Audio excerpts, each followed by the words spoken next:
Welcome to the next installment of the Train Vicar.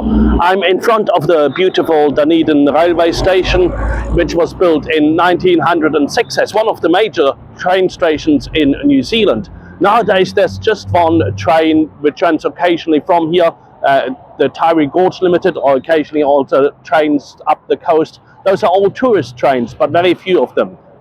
This railway station could have a lot more trains going from it. We just need a few more of them.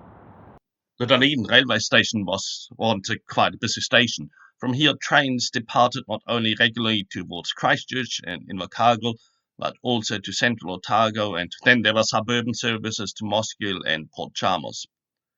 Well, the central Otago railcars stopped in 1976. Suburban trains from Port Chalmers stopped in 1979, and suburban trains from Mosgiel in 1982. There were also fewer passenger trains now on the South Island main trunk, and about the last, it was only the daily Southerner service that stopped at Dunedin Station, northbound in the late morning and southbound in the early afternoon. Over time, the Tyree Gorge railway trains became a bit more frequent, departing often twice daily on the Tyree Gorge line. Then, in early 2002, the Southerner train ceased operation.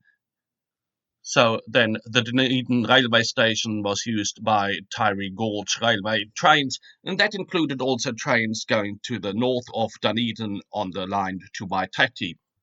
When COVID struck in 2020, Dunedin Railways went into hibernation and then nearly closed down. Nowadays, Dunedin Railways is running again, including trains to the Tyree Gorge, but less frequently than before 2020. So what could this beautiful railway station in Dunedin be used for? Well, it's still a railway station. The group The Future is Rail is proposing the reintroduction of the Southerner, initially between Dunedin and Christchurch, but then later hopefully also continuing in Invercargill. There are a lot of suggested reasons for such train service. There are economic, environmental, and social benefits. For example, restoring the Southerner rail service could enhance connectivity between key urban centres and towns and rural communities, fostering economic growth. It could provide improved access to markets and services, and in that way stimulate local economies. The scenic route of the Southern Rail service has the potential to attract tourists and therefore boosting local hospitality and tourism.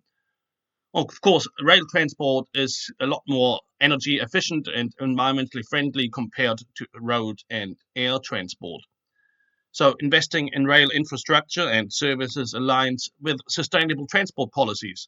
It reduces the reliance on fossil fuels and promotes cleaner travel options.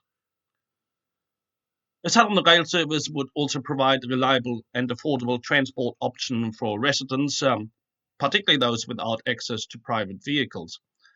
For example, it would allow people to remain in small towns for longer because they can access services in the larger cities.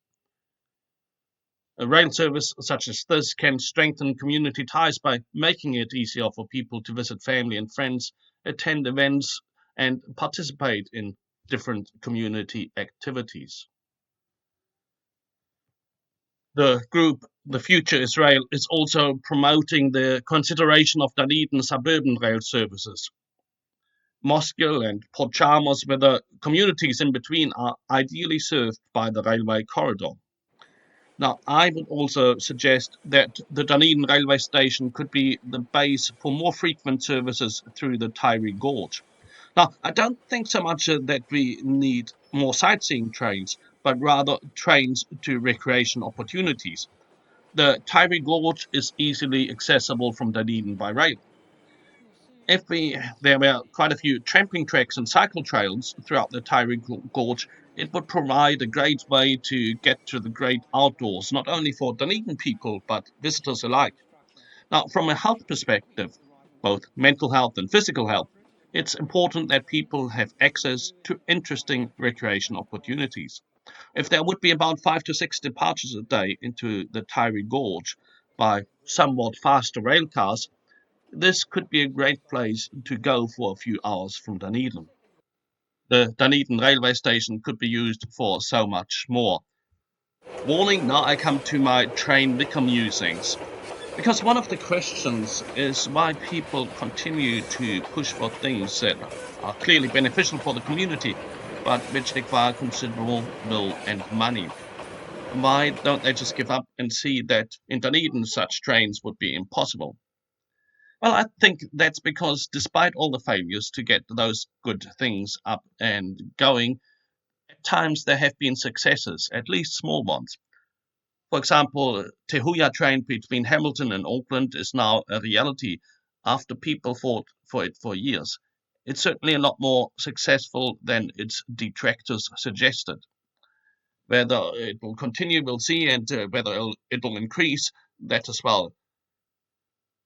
Across the world, in recent years, there have been successes in improving rail services. So there's hope that in New Zealand it is possible too.